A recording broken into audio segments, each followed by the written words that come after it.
Okay, thank you everyone for joining us for the Service House Dialogue this evening. We're really excited to have you all with us. Just a couple of little housekeeping things before we get started. As our panelists are speaking with us tonight, if you wouldn't mind muting yourself until we get to the point in the evening where audience members can ask questions, that would be great. If you do have questions or thoughts as we're moving through tonight, feel free to go ahead and include those in the chat box. I'll go ahead and keep an eye on those, and then hopefully we'll have some time at the end to address those. I just quickly wanted to introduce our moderators for tonight. Minnie, Cora, and Bailey are our moderators for tonight. They are the student leaders who planned this forum, this dialogue, developed the questions, and spent some conscious time exploring the topic. We're going to go ahead and move into the first question, which Minnie will ask. The first question will also allow the three panelists we have tonight to introduce themselves. So I will go ahead and turn it over to Minnie. Hello. So if you guys would just like to start by introducing yourself and explain how you got involved in working with people experiencing homelessness and the purpose of your position in this work.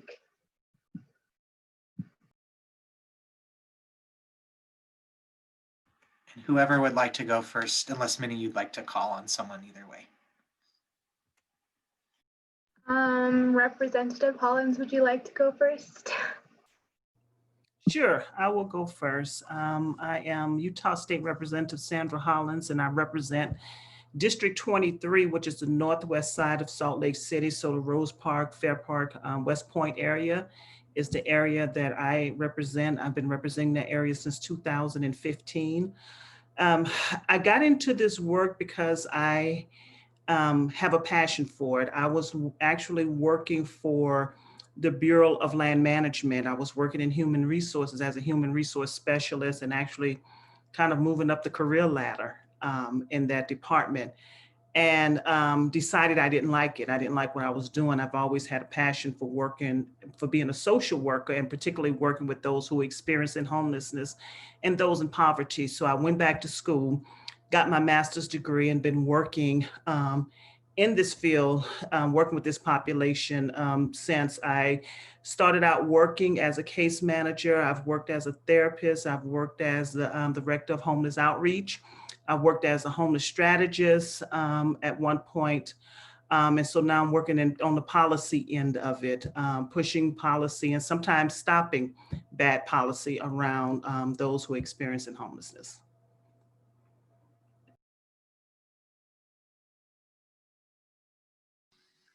Awesome, I'll jump in if that's okay. My name is Sue Ativalu. I am the division director, or sorry, I changed my title recently. I oversee program operations for Volunteers of America, which includes the new Geraldine E. King Women's Resource Center, our homeless outreach team, and our 2 detox facilities. How I got into the work, similar to Representative Hollins, I just have a passion for it. My own personal experience and my family situation. So I saw a lot of poverty, a lot of injustice, and so really wanted to work with underserved populations. And so was able to do that in Hawaii, working with youth specifically that was involved in the criminal justice system. And then when I moved here, went to the U to get my degree in social work and have been working in the field for about 13 years here.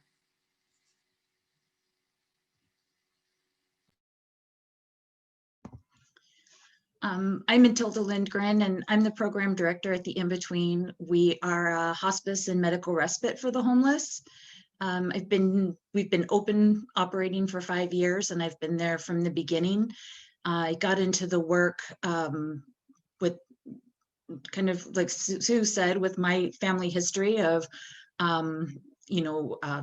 poverty, as well as being homeless myself when I moved to Utah from California with my young children. I was fortunate that I remarried and was able to stay home for a while, and I went on to volunteer and quickly took the job at the In-Between, and I've been serving the homeless ever since.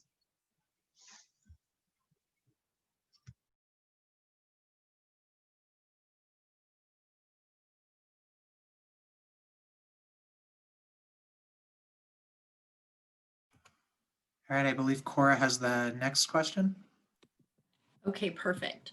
So is there any upcoming legislation that will impact individuals experiencing homelessness or the services they receive?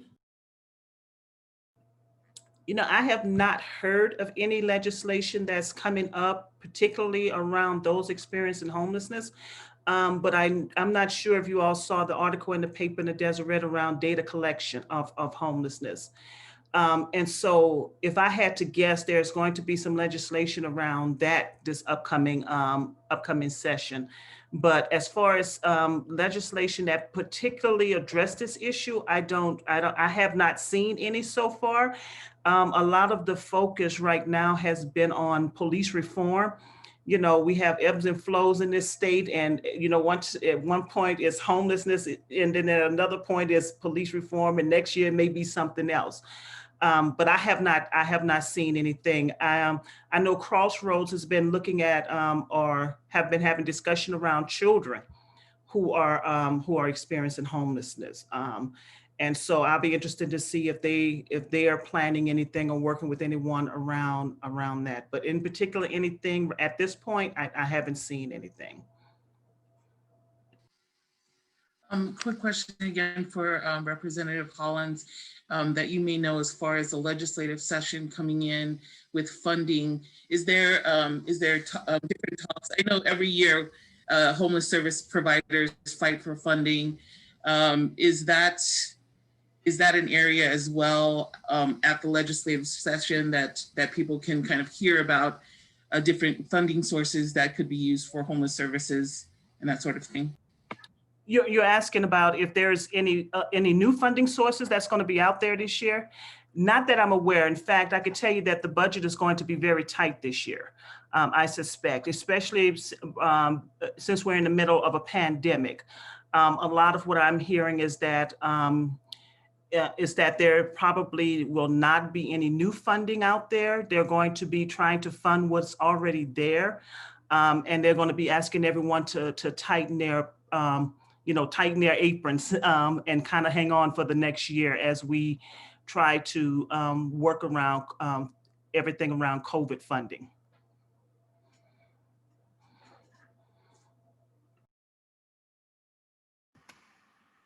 All right, I think the next question is from Bailey. What is your opinion on the Operation Rio Grande? Was there anything that was done right, and do you think there was something that should have been done differently? Sure. So with Operation Rio Grande, one of the things that I can say was done right was the people that they did help get off the streets. You know, I know that there were some success stories out there and helping people get into treatment and into housing. And with that being said, I would love to have seen more of that and more of an emphasis on that and less of an emphasis on the law enforcement, because the bottom line is we cannot arrest our way out of this.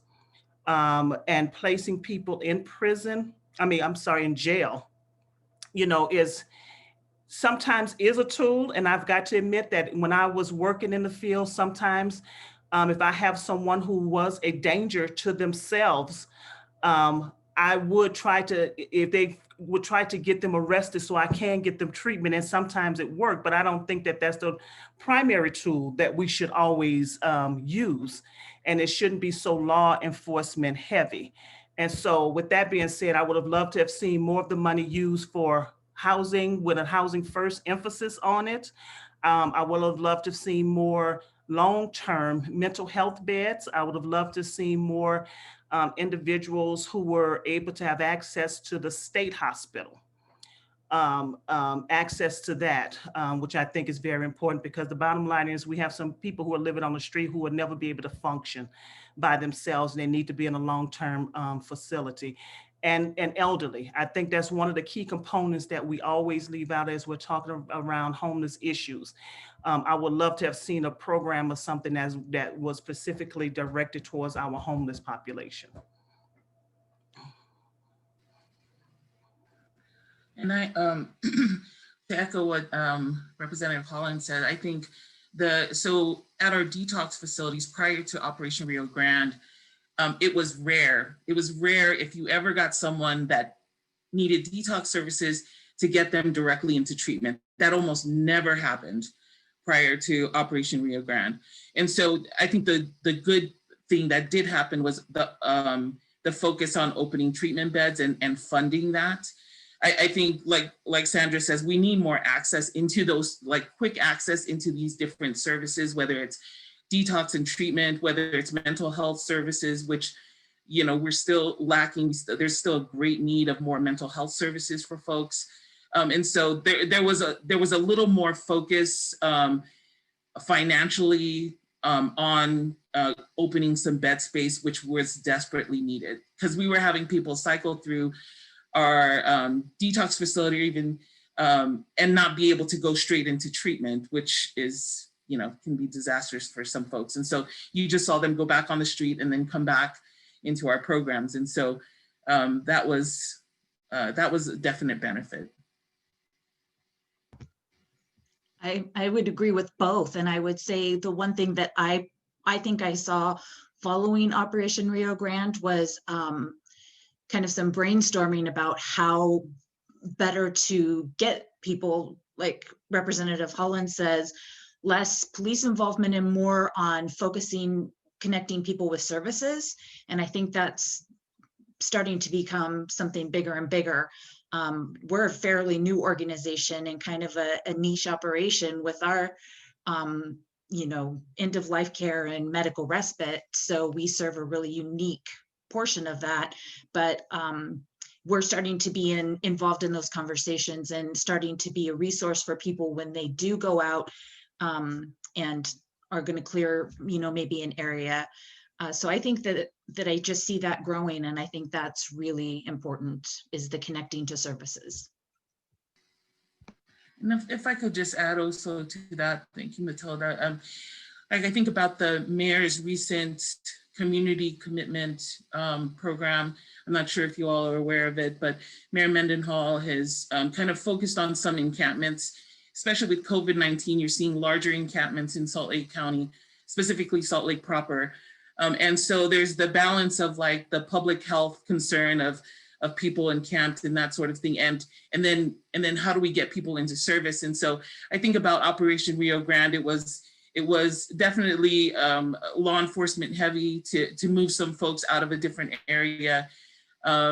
This approach has seemed more client-centered, meaning they're working with our outreach teams to really focus on areas and trying to figure out where clients want to go. We know that an area may be abated or cleaned. And so being able to get to the heart of the matter as far as like, what service do they want? Do they want to get into shelter? Do they want to get into another service? And how do we help them in the best possible way before these other things happen? So I think the work that we do ahead of time before these abatements is really important to try and get people into services before anything like that happens. And could I add on to that? You know, I think that what a lot of people in the general public don't know is that by the time the abatement occurs, that this is not, the police don't go out there, or the health department don't go out there and just do an abatement one day. It's a process of case managers and social workers getting involved before the actual abatement is done. But I think the only thing we see is the actual health department going out to these sites. And I've been to some of these sites, and I tell you, even if the camping was allowed, we don't want people living in that condition because it is a health hazard. And so we need to look at all of that. But there is outreach that is done. There is trying to help to provide services. Unfortunately, the piece that is missing is the housing piece. That is the biggest piece in this puzzle that we are lacking. And that's one thing that we need to continue to look at even at the legislative, especially at the legislative level, and not just housing concentrated in Salt Lake City. You know, if someone become homeless down in Southern Utah, we should be able to accommodate them and be able to help them stay in their own community where they are able to get support to be successful. I know we ran a bill a couple of years ago around housing, but unfortunately we didn't fund it adequately. But that's one thing that we are not doing. I don't think we're doing very well, not only as a state, but in the United States, is being able to provide affordable housing for individuals. And we're seeing, with COVID and everything, there is a rise in people who are experiencing homelessness for the first time. And so it's something that we've got to look at, and we've got to start addressing that missing piece.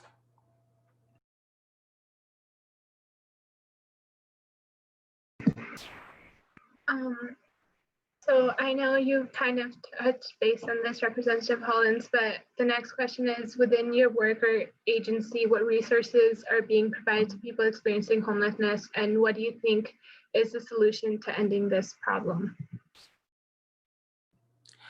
I'm going to let Sue and Matilda handle the resource part of this. Because I'm not currently working in the agency, so I don't know all of the resources that are out there. I kind of depend on other people to tell me what they are. But the key to ending homelessness, like I said, is housing. Is housing, having adequate housing and wraparound services, realizing that there are some people that's going to need additional support in order to stay in housing. And then when we're looking at housing, we have to look at different types of housing, right? We have to look at the housing like Valley Mental Health, where individuals are able to get their, there's individuals on site that's able to help them with managed meds. We have to look at housing where people can be case managed. We have to look at housing where there are some people who are able to live independently. And so we have to look at the different houses and also look around those wraparound services that's going to go with this and come up with treatment plans that's going to make people, that's going to allow people to become more self-sufficient. That was, yeah, really well said. Go ahead, Matilda. Oh, sorry, Sue. Did I jump in on you? I agree. I think one of the biggest things one of the biggest needs that I see is we don't do long-term chronic care. So people that have needs for oxygen and people on dialysis are two of the biggest referrals that I get. And it's not really what we do in our facility. So yeah, there needs to be a place for people to go that need that kind of assistance, and maybe need, a little more help. And definitely, I think Representative Hollins touched on this with the state hospital comment. There are people out there that are just continually cycling through these programs, and it's almost like people they don't know what to do, so then they get passed on to the next program to see how they do. And oftentimes these folks just really want to be on their own. So they're constantly trying to just get back to the streets, and they're really not able to care for themselves. And they're absolutely a danger to themselves in some cases. So I think having access to that is important, and making sure that things are lower barriers. So there's not so many hangups. Even when we talk about housing people, there's so many criteria to get a voucher or to get into a program, and you might meet all of the markers, and then this one is going to prevent you from getting there. And so I think we need to work with people to find the appropriate settings for them. There's a lot of resources. Sorry, I know you asked about that as well. I'm amazed at the number of resources that just seem to be popping up all the time. And I think that's, again, where we're working as a community is most important. So that we can connect everybody. And I feel so great because I see that happening more and more often, where we have these little groups that meet regularly to talk about specific sections of the homeless issues. And I think that's really, really important and super valuable for me. And obviously Volunteers of America, I'm sure Sue's going to be able to talk about that, but they're a huge resource, meeting people on the streets and getting them to the right folks. Yeah, thanks. I definitely agree with all that's been said, and Sandra's right. Housing is a key component, and we're talking about deeply affordable housing. I mean, as students, you probably know how difficult it is to find a unit in Salt Lake City that's affordable. And thinking of folks we're seeing more elderly folks on the street with fixed incomes that can't afford their rent and those things. So sorry, going back to your question about resources. Yeah, so we have case managers that provide wraparound services, whatever it is that the client wants to work on. Specifically, we're going to target housing for folks, especially as vouchers or opportunities for housing is limited. And so we definitely hit that head on. And then if a client needs substance use services or mental health services, we are seeing with, like I said, with Operation Rio Grande, we saw an increase in SUD services. I think we may be lacking on the mental health services. We're seeing folks with severe and persistent mental illness, and it's difficult to find a provider that has space. There's just such a great need there. So we provide all those wraparound services, but we definitely need more, and we definitely need more housing and case managers. So I guess what I want to say is we found success with some of our ACT teams, and I am blanking on what the acronym means. I swear I will get it and maybe put it in the chat, but it's this, they call it a kind of a hospital without walls. So it's this team of, say, a psychiatrist, a substance use counselor, a peer support specialist.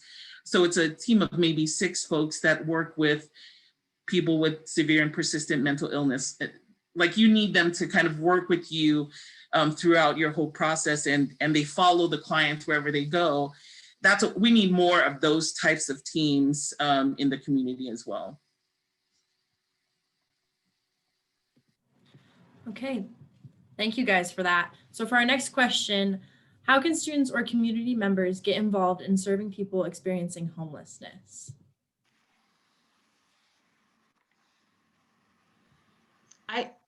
I think a great way to get involved is to find an organization that aligns with what you want to do and who you want to work with. This is maybe a little bit off the subject, but this is one of my soapboxes. Is every year at Christmas time, everybody gets involved, and it's fantastic. But what happens is that every individual that goes out and collects donations and goes and hands out blankets and gloves is one of maybe dozens of organizations or people doing that. And the people in the unsheltered community, a lot of people have hoarding tendencies, you know, and it's a trauma coping mechanism to make sure that you have what you haven't had. And so that's, you know, everybody's seen that, people that will, you know, put shopping carts together, and they have a whole train of shopping carts of belongings. And that's where we have this cycle where then they have all these things and they can't manage them, and they're taking them camp to camp. And neighbors are complaining that there's these shopping carts and all this stuff like overflowing in the parks, and then the cops have to get involved because they're getting all these complaints, and then we have to do these abatement programs. And I just think it's a vicious cycle, and I think it's really well-meaning, but I always just say get involved with organizations that are doing that. If we all work together, especially with the number of great outreach teams that we have that are going out there, then we can make things more effective and not overwhelm people. I think that gets really overwhelming. And I know for me, when I take a new client in, you know, sometimes they have like 9, 10 giant duffel bags of belongings, and it's important for them. They want to get every single one there. And 90% of the time, half of it is just kind of destroyed because it's been all over, it's been outside, you know, it's, you know, that to me is sorry, that's my little soapbox. But I say get involved with the organizations. Like, everybody needs help, and that's the best way to go about it. And I agree with that. I would highly encourage you to work with an organization, because a lot of people, you know, they may get together and do this huge blanket drive and just take it out into the community. And a lot of time that stuff ends up in the garbage, you know, because the person will throw it away. They'll use it maybe a night or two and throw it away. But if you're working through an organization, they know what the needs are on the streets. So you may be giving out blankets, but socks may be the greatest need that they're seeing, or shoes may be the greatest need that they're seeing. And so I would encourage you to actually connect with an organization and work with them and find out what their needs are. And I agree.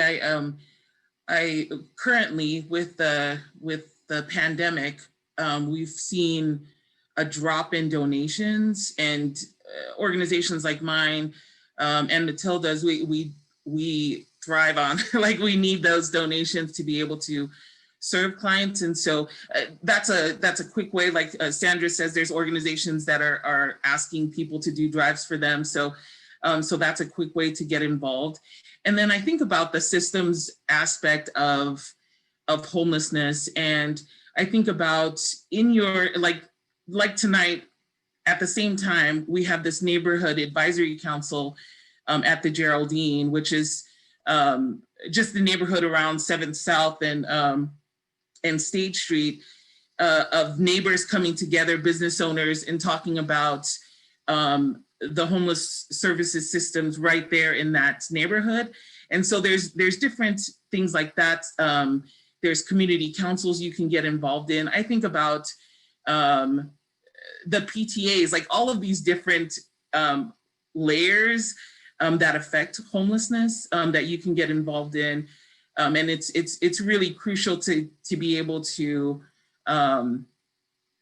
share those thoughts about in these different meetings about people experiencing homelessness and what they may need. And so there's not a shortage of places where you can jump in and help, for sure.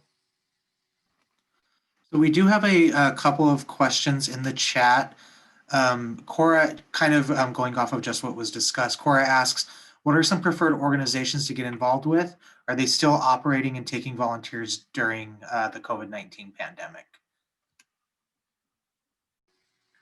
I can jump into that. So I'm biased to my organization, obviously, but we work so closely with all the homeless services operators and service providers in the county, whether it's 4th Street Clinic, the Road Home, the different treatment providers like Odyssey House, First Step House.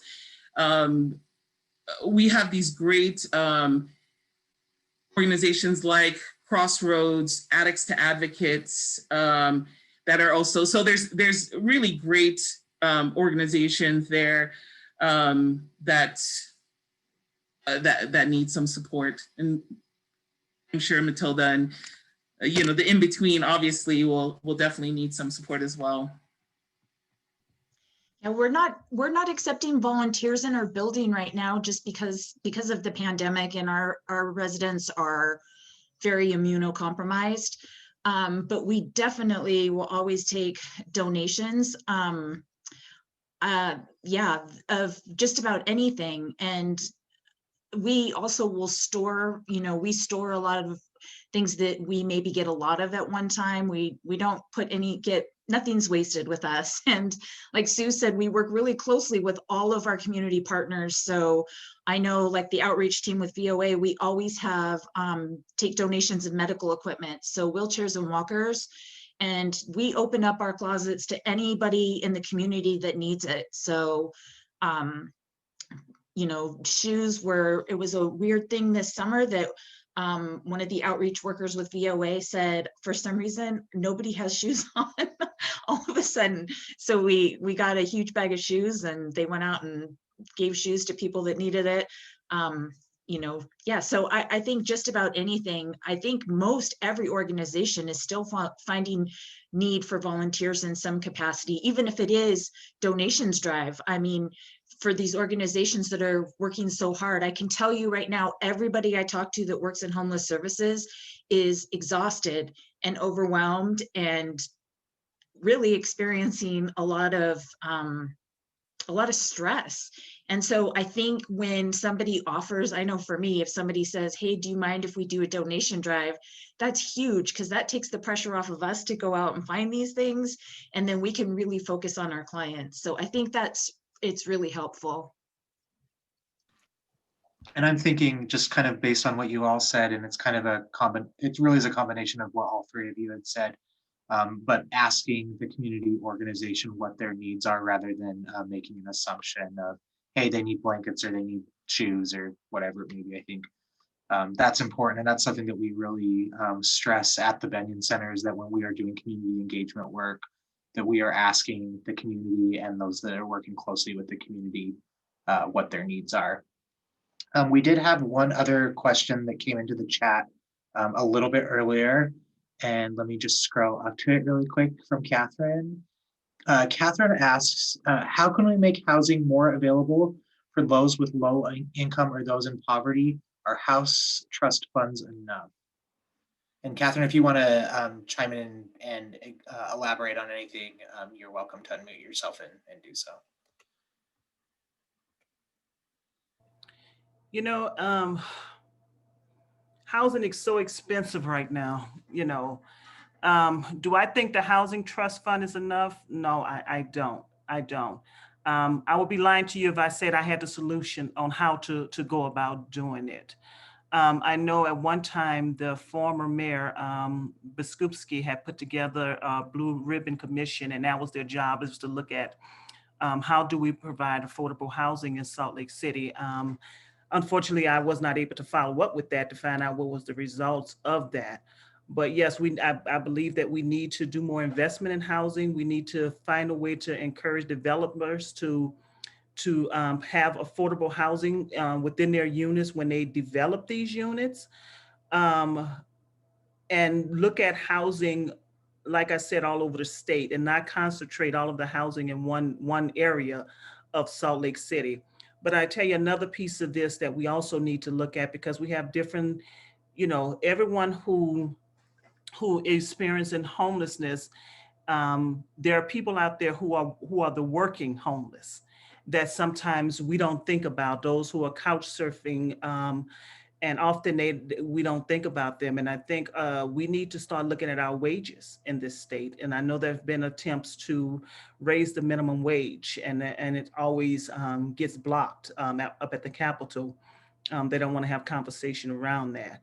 But I think that's one thing we need to look at to start lifting people out of poverty, is making sure that they do have a livable wage, and also making sure that that there's access to education. You know, I recognize that there's individuals out there who college is not for them, but how do we make sure they still have some type of path into those careers to be able to make a living, to be able to support themselves, you know, to help pull people out of poverty. But we also need to look at those who are formerly incarcerated and the discrimination that they face coming out of the jail or prison and not being able to find housing in this state, which is huge, because if you have someone who they're doing that background check on them, that disqualifies them. There are very few landlords that's willing to take that chance on those individuals, or those individuals who have an eviction on their background. How do we make they have access to housing? So I guess the short answer is there is no short answer. We do need to, I believe we need to put more funding in housing, and that's not only at the state level, the city or the state level, but I think nationally, the federal level, we need to look at funding for housing for individuals, and being able to provide those Section 8 vouchers to individuals. That voucher system, the last I heard, it was a 10-year waiting list. Is that still correct, Sue, Matilda, do you all know? I know it's a long waiting list to get a Section 8 voucher. And when people get it, it's like gold, and then becomes the frenzy of trying to find a landlord that's willing to take the Section 8 housing. You know, in this state, we tend to favor landlords over tenants. And there has been big push, you know, and there may be more pushes in the state legislature to give landlords more rights than their tenants have. You know, I know there have been rumblings about that from some state legislators. So just some of the things we need to look at is it's a lot of different moving parts in this, and it all needs to be examined and looked at.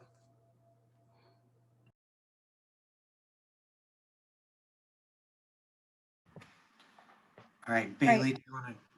Oh yeah, sorry, Bryce. So the last question that we have is, how is the new resource center model different than what was previously offered to people experiencing homelessness? Yeah, so I'll take that one. So they so we had the road home that was the main shelter downtown, and they served, I think at their highest, and maybe Sandra and Matilda can correct me, but I want to say at their highest, they had like 1,400 people there in that building during winter. And they served probably about 1,000, maybe a little bit under normally.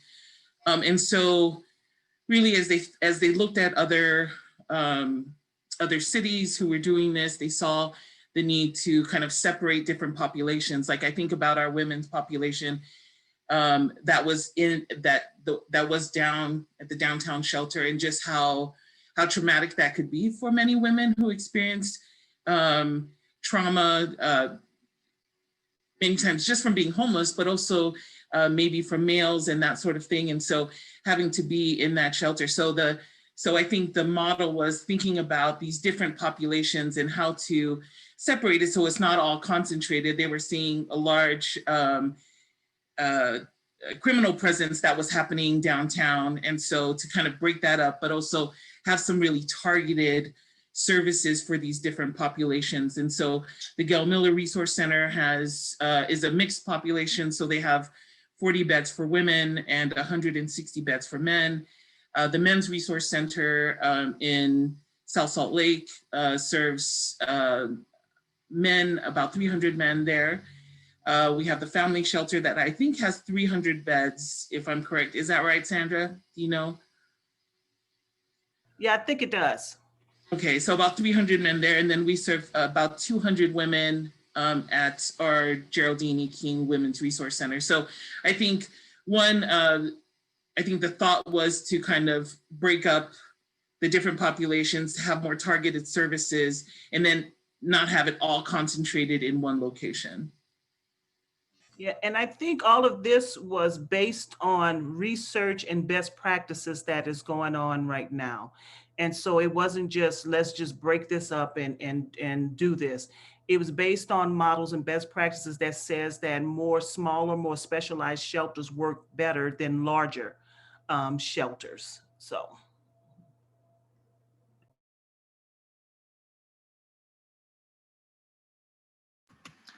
All right, now would be the time if those that are joining us as audience members have any particular questions of the panelists that they would like to ask.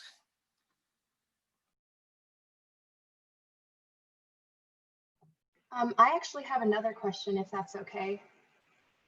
Okay, so I was just wondering what type of, short-term homelessness housing program do you think is the most efficient, whether that be like emergency shelters, transitional shelters, like what form of housing for the homeless do you recommend the most?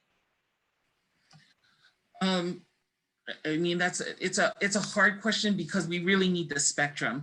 Like Sandra was talking about the working homeless, like that may need just a short-term kind of help to get their own place, pay the deposit, all of those things. And then they'd be able to do it on their own as they're working. We have others that have more challenges, more barriers, and may need more wraparound services that need kind of more service-rich and more subsidized type of housing. And so I think I think it's difficult to say what do we need right now, because we need really the whole spectrum. But also with that, we need preventative programs also. So when individuals are first starting to, they're being evicted or becoming homeless, we need to have safety nets in place that's going to prevent people from becoming homeless, whether that's a mediator that's maybe able to step in between that person and their family and try to work something out, or them and their landlord and try to work something out. So I think preventative measures need to be in place. And I know we have some here in Utah, but we need to have more of that. I want to say Utah Community Action is doing some of that work, like the landlord mediation and that sort of thing, and some support so that people don't get evicted. And so, yeah, there are some supports, but definitely, I want to say I was on a call recently And they said, you know, some of the funding is done for those types of support, especially in a pandemic when everyone needs kind of rental support so that they're not evicted. And so, so yeah, that's a great point. Yeah, and just to kind of elaborate a little bit, I'm so sorry. Oh, don't be. I don't really have a whole lot to add. I mean, they're the experts on that. I don't deal with a whole lot of housing. I just wanted to say we've been really successful in our program, having people with us for a short time for recuperation. One of our goals is to try to reconnect people with family if possible. And we have had success with that, where we've been able to show, look how great they're doing here with us. And, you know, the family will give them a chance. And I think just having a place for people to do that is important. So, and again, that requires, yeah, money and funding so that we have the case management and the you know, that support system to do that.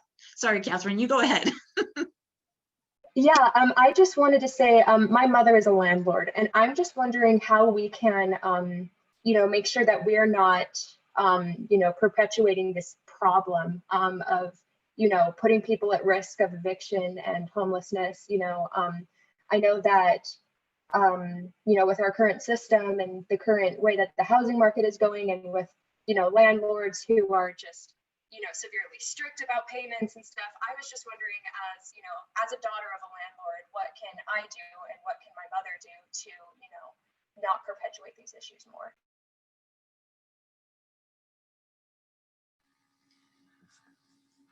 I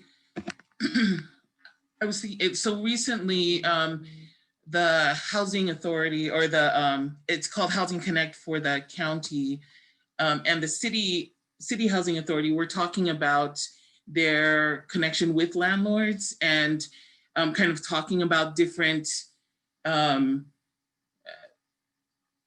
ways we could help them understand the homeless population, so that they're not like quick to evict folks that may have different challenges than other people. And so I think being able to work with the different housing authorities have been great. They seem to have really good relationships with many of the landlords. And Sandra, do you have more on that?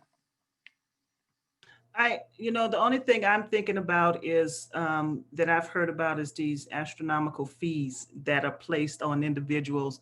So if you're 3 days late, then it's an extra, what, $200, and I'm just making this out of clear air, you know, and then that person has to come up with their rent plus the $200, you know, and it just kind of become a snowball effect. And so I think giving people more grace, you know, and understanding that landlords, they're trying to make a living also. This is their property, and we have to respect them also in this process. I understand that, I get it. But I think looking at that and being able to find a way to balance that out, where you are able to give people grace, but also still, you know, having that respect for your property and being the landlord.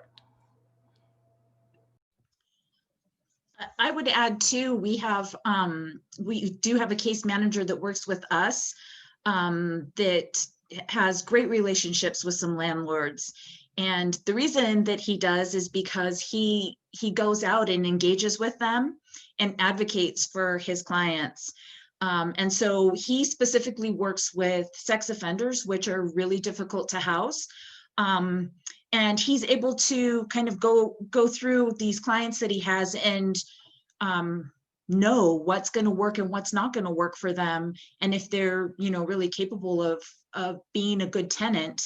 And then with these relationships he has with landlords, he's able to say, I feel really good about this. I think it'll work. I'm available if there is a problem. And he's able to mediate between the two of them if there is an issue. And if it's not going to work, he's able to remove them from the situation and get them on somewhere else. So I think just being open to giving people a second chance is huge. You know, that's kind of, we take sex offenders in our building, and I'm not saying that this is going to work for everybody and everything's great, but we've never had any issues in our 5 years. And we always have at least, you know, a couple of people with those issues, but we wipe the slate clean. And I think like Representative Holland says, you give people some grace and give them a chance to prove themselves. And sometimes you're going to be, most times I find you're going to be really surprised by what people can do.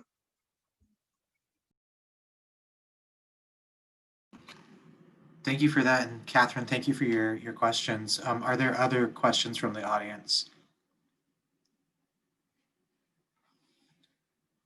If not, I've got a couple, but I'd like to hear from the students first. All right, let me ask one, and then you all can think about maybe other questions that you have. So we've talked a lot tonight about resources that are available and have identified that housing is the solution to homelessness. One direction I want to go is around the stigma around homelessness. What resources or what strategies would you recommend people educate themselves on or educate others on when it comes to stigma around people experiencing homelessness? You know, and one of the things that I think, and it was before COVID hit, that helped break down that stigma was Project Homeless Connect. And I don't know if you all have heard of that, but they have this big resource fair. The great thing about it is you have all of these volunteers who come in and they work as a guide to those experiencing homelessness. And a lot of people get to know them and get to know their stories and see, wow, this is just another person who wants a chance. And I think from what I've heard from individuals who have volunteered that it has changed some of their minds about who is out there on the streets. You know, those individuals who are experiencing homelessness, these are individuals who are college educated. You know, these are individuals who at one time were married and they may have kids and they're people's mothers and people's fathers. And some trauma has happened in their lives that has placed them in that position that they're in. You know, their life somehow spiraled out of control. So for me, I think that is one of the biggest things we're trying to break down that stigma is when folks actually get out of their comfort zone and actually have those conversations with individuals who are experiencing homelessness.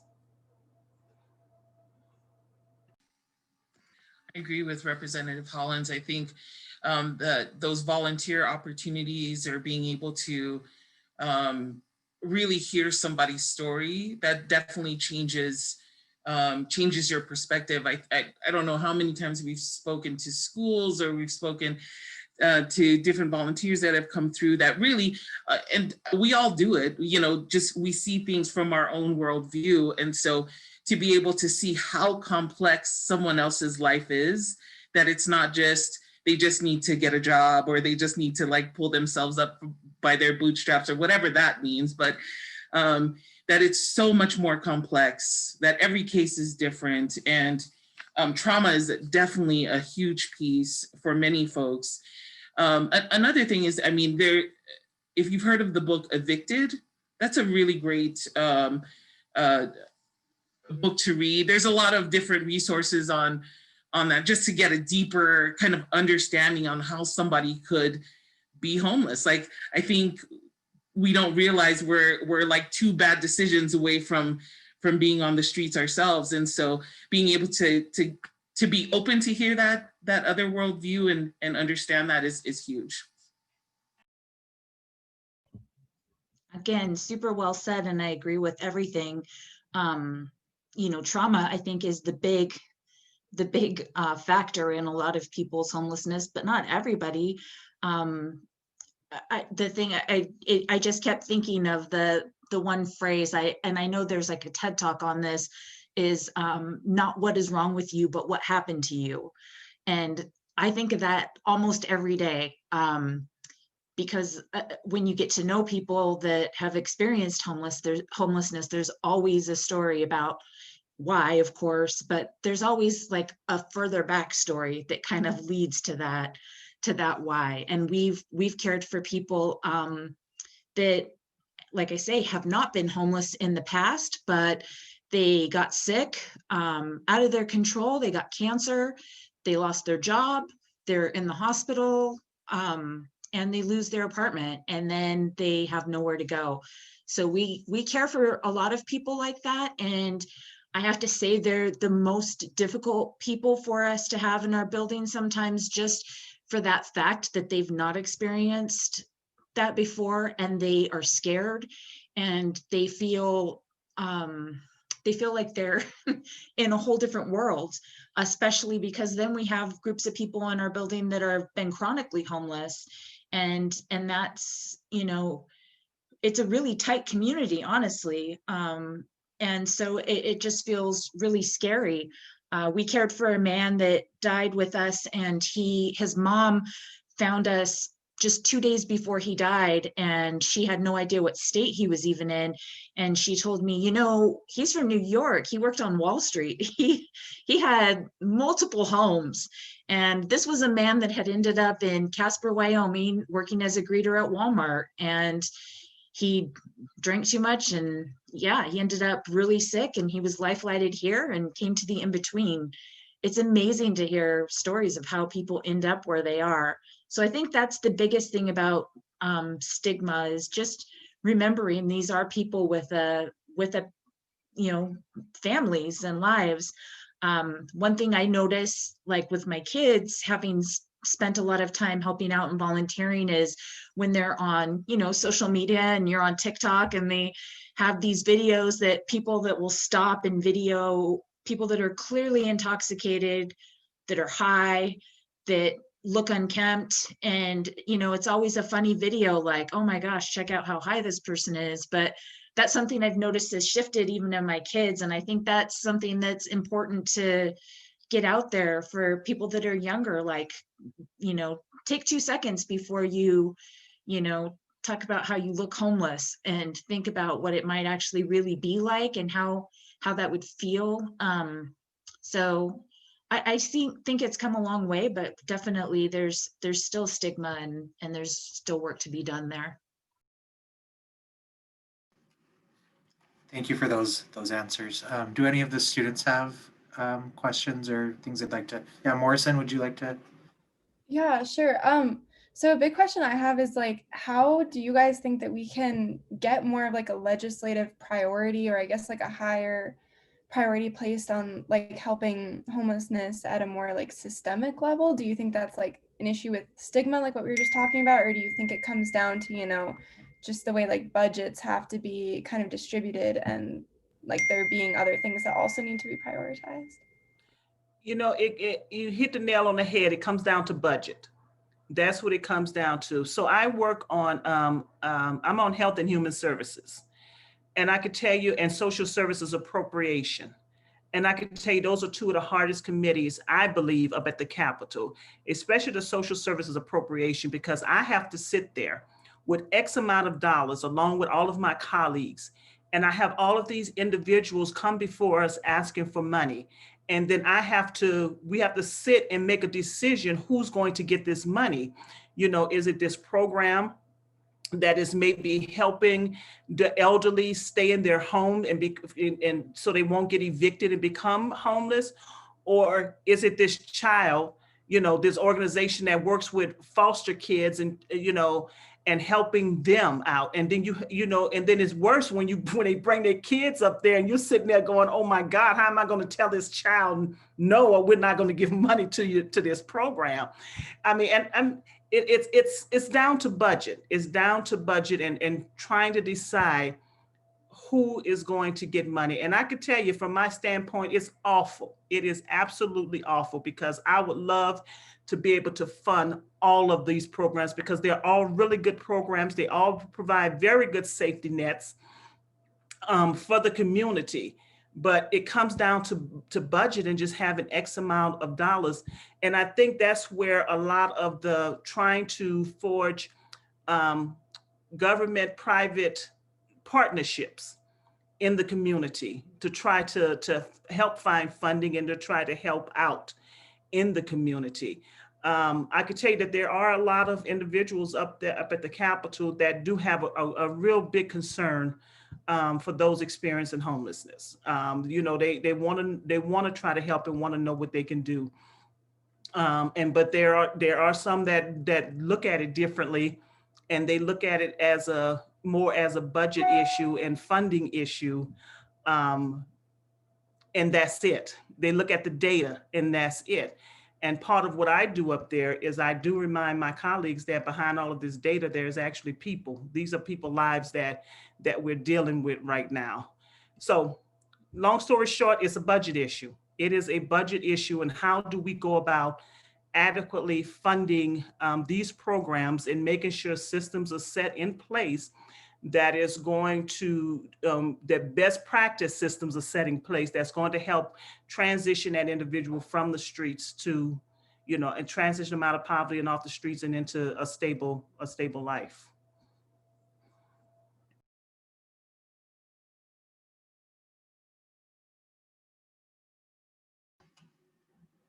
Other questions from the audience?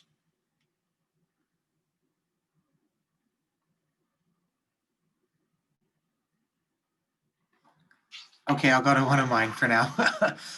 So another question I have about is kind of related to, so obviously, we've all been experiencing this. We're in a pandemic right now, and it's also starting to get really cold outside with winter coming.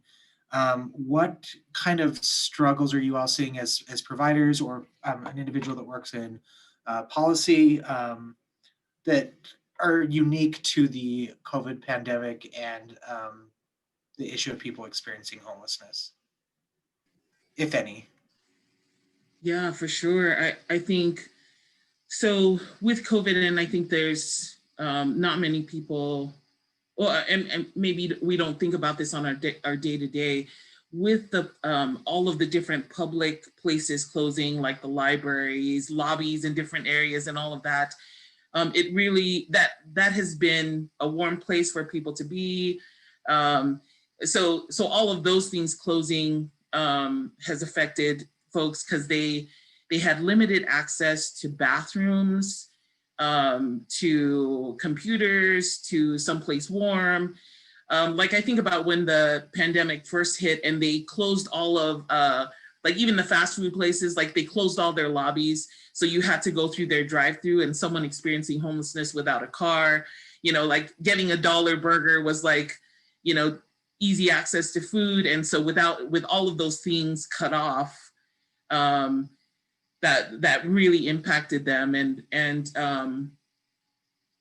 I think just the access to things, like even, so for folks that are working on housing, Department of Workforce Services has been a great place for them to kind of, get their documents and work with folks on whether it's employment or all of those things. And many of the businesses went online, closed their doors. And so it created more challenges and barriers to get what they needed.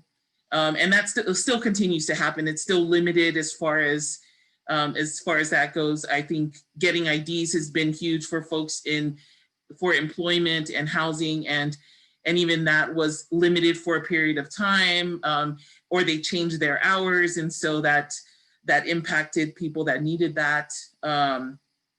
Access to food pantries and that sort of thing has been limited as well.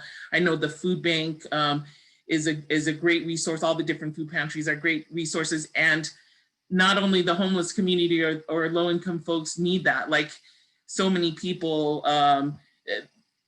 what they said is there was increased numbers of needs, for people that needed those same services that our clients normally use as well. And so a bunch of different challenges with the pandemic for sure.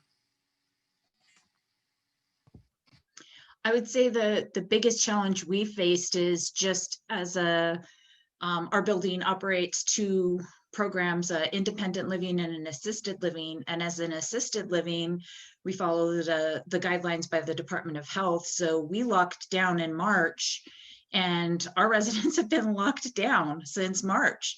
They've not left the building other than, we'll try to get people out for a drive here and there, if they're really even able to medically.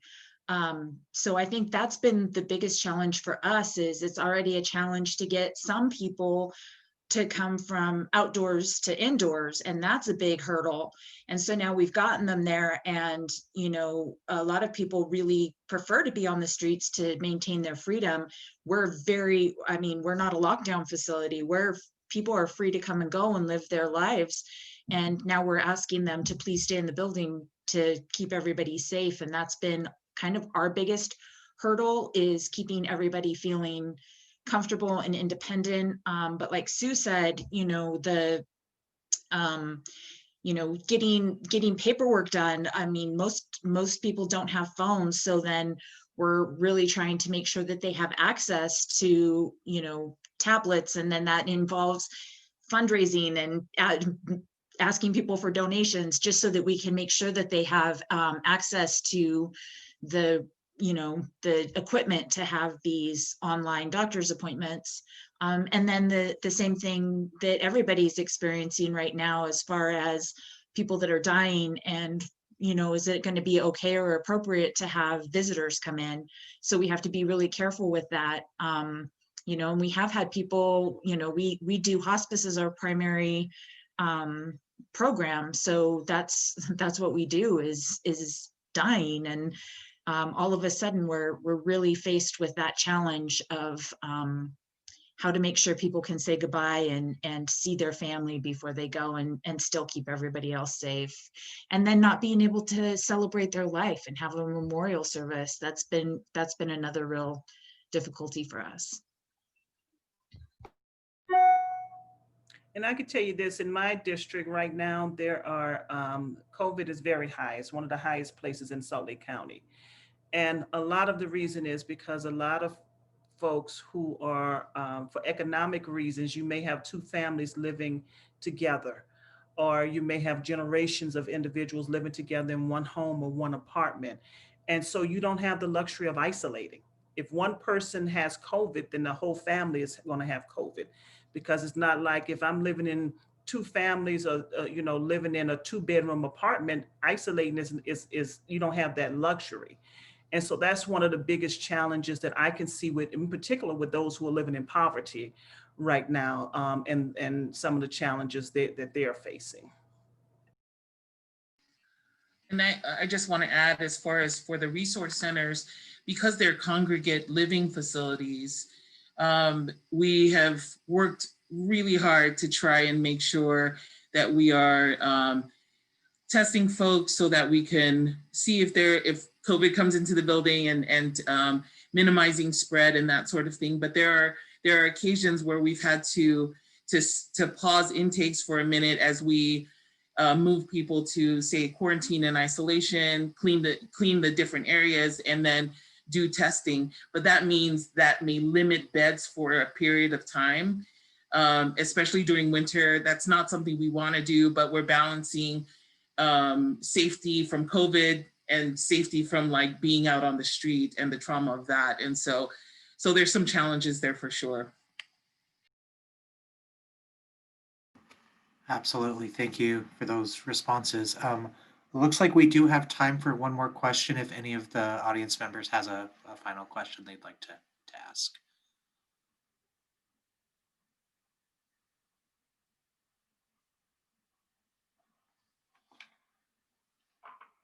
Okay, that is totally fine. Then we can just conclude just a little bit early this evening. Oh, Tanner has one. Okay, I do have a question. It's kind of a cop-out question. But what do you wish that people knew more about homelessness? What do you wish that we, as regular people that don't deal with it that much, asked? Does that make sense? Yeah, oh my gosh, so many answers. But I think the trauma piece, being able to really understand someone's story and the impact of trauma on individuals is huge. I mean, that it changes your empathy and compassion towards vulnerable populations when you're able to do that. But I mean, there's so many things we'd love for you to know. I think that's key for me.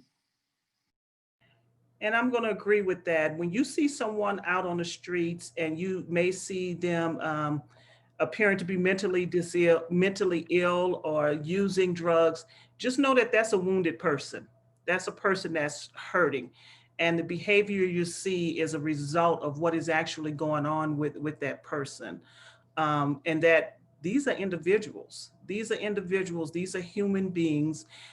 If you a lot of folks, there are people who believe that individuals who are homeless, they choose to be homeless. If you would ask them what their goals are, they will tell you they want to get in housing. They will tell you, a lot of them will tell you, I want a job. I want to be self-sufficient. I want to be able to take care of myself. But they get caught up in this cycle, and the more they do, the more they spiral out of control, spiral down. If I have to go up on 700 South to workforce services, to deal with trying to get food stamps or a food card, and then I have to go down to another place to try to get food, or for this, go all over the city, it becomes a challenge and it becomes a barrier. So we have to continue looking at how do we break down those barriers, to help these individuals to get back on their feet. And like I said, there are some individuals who may never be able to live by themselves, and they're going to need that extra help. But the average person on the street, that's not what they want. And they want out. They want off of the streets and they want out. Yeah, again, I agree with all of that. I think that's one of the biggest misconceptions, is that that homeless people are lazy, and that could not be further from the truth. It's a lot of work to be homeless, a lot of work. And if you factor having kids into that, it's 10 times that. And so I think just remembering these people are working really hard just to eat and sleep every day. I know with the people that we've had come to live with us, I'm not surprised, but I'm always, I guess, a little bit surprised at how willing everybody is to work and to help. And it's hard, because my inclination is to want to, take care of people and, let us do that for you. But it makes them feel good to be independent, and that's what they want and they need. But man, the amount of work that people are willing to put in when they have ownership of something, like we operate as a home and not as a facility, and that's their home. And they work really hard to make sure that it looks nice, and, everybody's taken care of and taking care of each other. I can't tell you how many times we've had somebody start to decline, and I have half the people in our building ask me, hey, can I have a turn sitting with them? I want to hold their hand. I'll stay with them overnight. So I guess that's not really like a what to ask kind of thing, but I think all these things are just good things to remember, and to just treat people like people. And I think people get so used to being lumped into this category. When you treat them like another person, like you would anybody else, like a family member, it's incredible to them, and you'll have a friend for life and you'll be better for it. I am anyway.